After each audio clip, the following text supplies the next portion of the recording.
Giovanni, precisamente ese cerrojo que usted habla, pues me gustaría que profundizáramos, porque es que usted en estos días de viaje pues ha sido vehemente incluso en decir que el régimen sostiene un capitalismo de Estado, que bueno, que el régimen, que la caída del régimen es inminente. ¿Usted teme que después de este viaje no pueda regresar? Legalmente impedirme regresar sería una gran atrocidad, ¿no? Porque según la nueva reforma y la nueva ley, un cubano puede estar de viaje en el extranjero hasta 24 meses. Y en realidad yo lo que pienso estar fuera son alrededor de 80, 90 días. Pero de todas maneras, aunque no me dejaran entrar por la vía legal, intentaría regresar a mi país por todas las maneras posibles. Ya he advertido que si no me dejan entrar en ese vuelo de retorno a Cuba me convertiría en la primera balsera en sentido contrario, ¿no? De todas formas, creo que hay un punto ahora que el activismo, la disidencia, la oposición cubana debe aprovechar, y es precisamente esta oportunidad. ¿Por qué? Porque la propaganda oficial se ha basado durante demasiado tiempo en satanizar a su oposición, satanizar al sector crítico. Nos han insultado, nos han denigrado, nos han silenciado en ausencia, y ahora tenemos la oportunidad de mostrarle al mundo que somos personas preocupadas por nuestro país, que somos personas responsables, que somos personas que queremos un cambio pacífico y democrático, ¿eh? En este tiempo de viaje, pues también se han producido cambios en la isla. Por ejemplo, el régimen anunció la primera vicepresidencia de Miguel Díaz-Canel. A usted desde el exterior, ¿qué le dicen de ese movimiento y usted qué opinión ha podido formar sobre ese cambio que está dentro de esa llamada apertura, de esa supuesta apertura? Sí, el modelo cubano, el sistema cubano siempre se ha comportado como un Saturno que se come a sus hijos, como un Saturno que devora a sus hijos, de manera que se ha quedado sin relevo generacional, porque constantemente todas las figuras más jóvenes que estaban en los estamentos del gobierno, en las estructuras del poder, fueron expulsadas, defenestradas, satanizadas, incluso algunas detenidas y cuestionadas jurídicamente, ¿no? Entonces, ¿qué ha pasado? Han llegado a un momento de su vida en que la generación histórica pues está contando prácticamente los segundos, está en la medianoche de su vida. Han buscado rápidamente un sucesor y han elegido a Miguel Díaz-Canel como primer vicepresidente, no por su capacidad, sino por su fidelidad, por el compromiso de continuidad que ha hecho. Es un hombre que ahora mismo no tiene ningún poder en Cuba. Su poder solamente radica en que ha sido el elegido, el delfín, seleccionado por los jerarcas de Verde Olivo, ¿no? Sin embargo, realmente lo que me gustaría saber es qué hay detrás de esa imagen de hombre fiel, que aplaude, que acepta todo lo que le digan sus superiores. Quizás, quién sabe, aunque no pongo mis esperanzas en eso, quizás hay un reformista, ¿no? Sí, y quizás sea este el hombre que pueda llevar a Cuba a un camino más democrático. ¿Usted cree que eso pueda ser posible? La verdad, como decía, no quiero poner mis esperanzas en eso. Preferiría creer que desde la sociedad civil, desde los movimientos disidentes, opositores, del sector crítico, logremos hacer una presión que obligue al gobierno a cambiar. No creo realmente que este delfín, este hombre elegido prácticamente a dedo, vaya a ser la solución cubana. No obstante, espero que él no obstaculice, no sea un impedimento para esa transición, ¿no? ¿Y cómo ha sido la construcción de ese movimiento del que usted me está hablando? Porque es que hemos encontrado que varios disidentes han ido viajando al exterior, han comenzado a hacer sus contactos por fuera.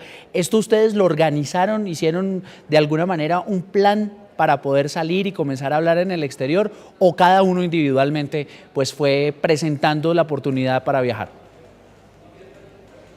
La verdad es que ha habido mucho de espontaneidad.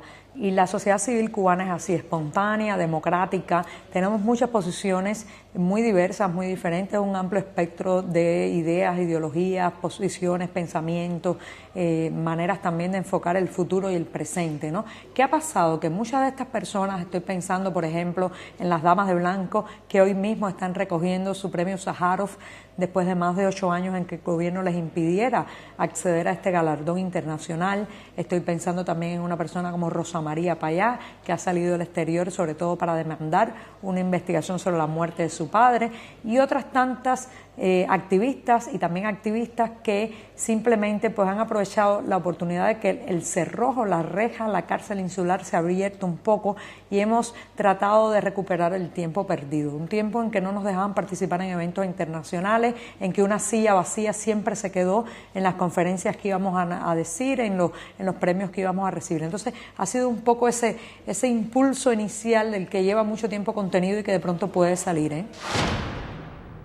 La pregunta que hacemos hoy a nuestros televidentes: ¿qué puede decir Cuba al Consejo de Derechos Humanos de la ONU cuando disidentes de la isla siguen denunciando actos represivos? Opinen ya a las cuentas de Twitter de nuestro equipo periodístico que aparecen en pantalla. Saludamos a esta hora en Miami, Florida, a José Gabilondo, es escritor cubanoamericano, profesor de Derecho de la Universidad Internacional de la Florida. Bienvenido al programa La Noche.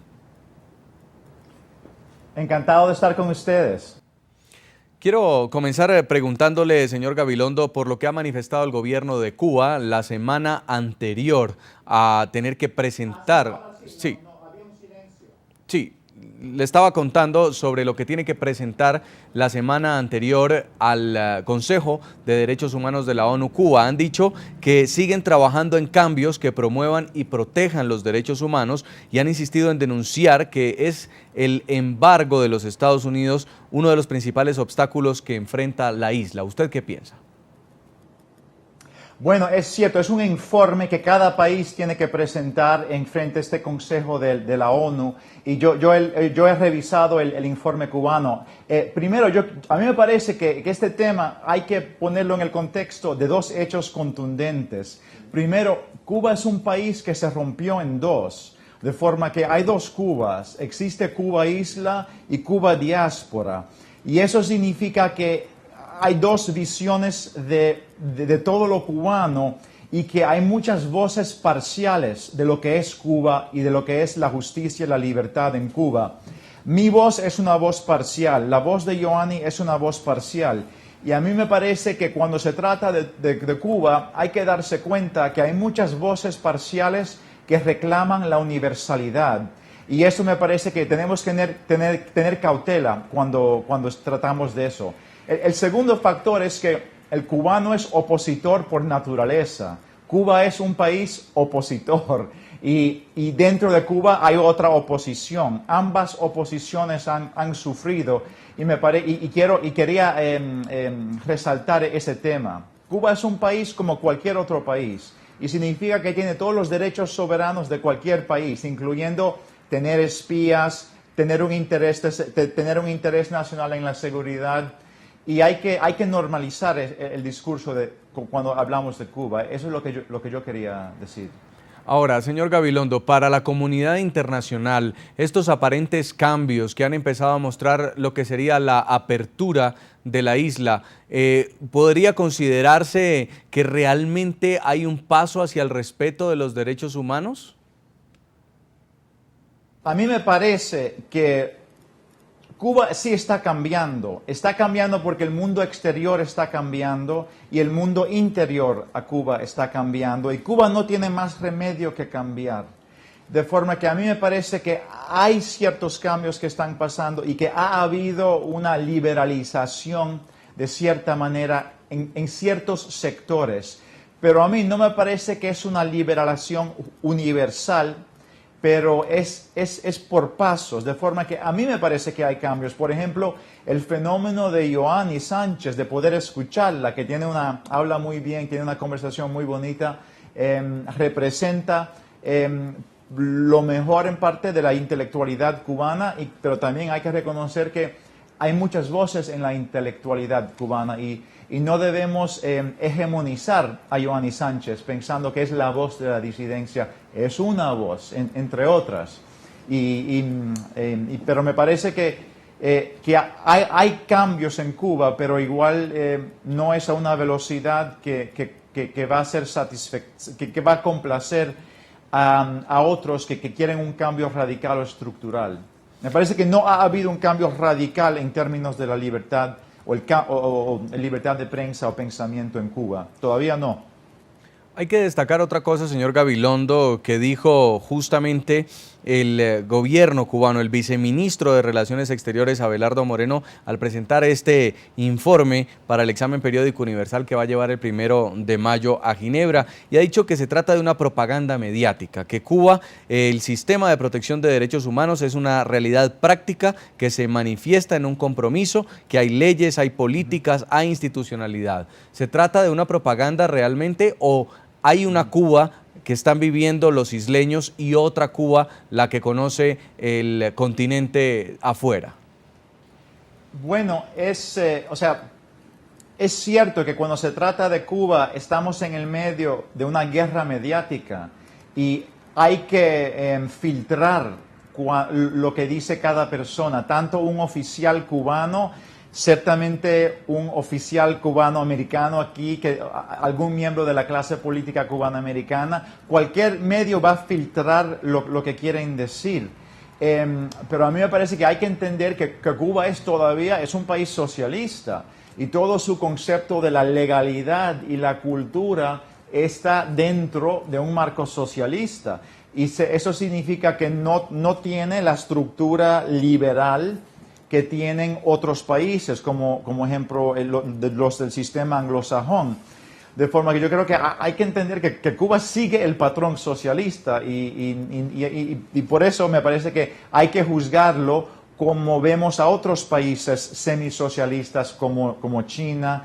Y yo diría que es cierto que a mí me parece que cuando tú comparas las violaciones que hace Cuba con las violaciones que hace China, aquí en los Estados Unidos, por lo menos, a mí me parece que a China se le perdona mucho más que a Cuba. No es para justificar lo que haga cualquier país, pero es para reconocer que los medios tematizan estos temas de una manera parcial. Y yo creo que es valioso reconocer cómo los filtros mediáticos sí influyen en cómo se construye el discurso sobre este país.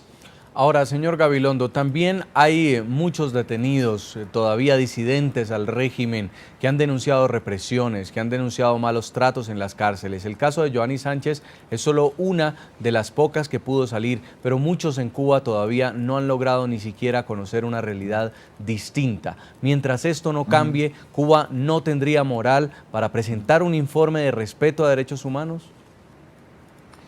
Bueno, yo creo que el aparato de la ONU es un aparato burocrático y cada país tiene un derecho formal de participar en eso. Y a mí me parece que hay que reconocer que los intereses de los países no son intereses morales. O sea, de alguna manera los países no tienen moralidad, tienen intereses. Y yo creo que debemos reconocer eso.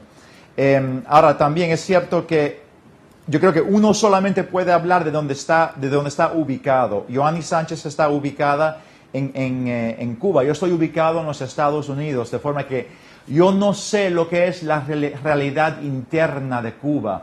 Yo conozco más de la realidad interna de Miami y te puedo decir que también hay disidencia aquí y también hay abusos de poder aquí. Y yo como cubano-americano, de alguna manera me siento más cómodo criticando lo que veo a primera mano que lo que no conozco, porque sencillamente no tengo la misma experiencia, no conozco tanto de la realidad interna del país. En Miami, Florida, señor José Gabilondo, escritor cubano-americano, profesor de Derecho de la Universidad Internacional de la Florida. Gracias por habernos entregado sus impresiones aquí en el programa de la noche. Muy amable. La pregunta que hacemos hoy a nuestros televidentes: ¿qué puede decir Cuba ante el Consejo de Derechos Humanos de la ONU cuando disidentes de la isla siguen denunciando actos represivos? Ya nos responden algunos tuiteros. Liliana Sinisterra escribe: quizás mostrarán estadísticas de ciudadanos mediocres que se conforman con tener dónde vivir y aparentan estar bien. Otro tuitero, Max Power, nos dice: Cuba es una dictadura represiva que debe terminar, no más legitimación. Nosotros nos vamos a una pausa en el programa La Noche. Al regreso revisaremos el caso del escritor Ángel Santiesteban y veremos la segunda parte de esta entrevista que Joanny Sánchez concedió al programa La Noche. Ya regresamos con La Noche.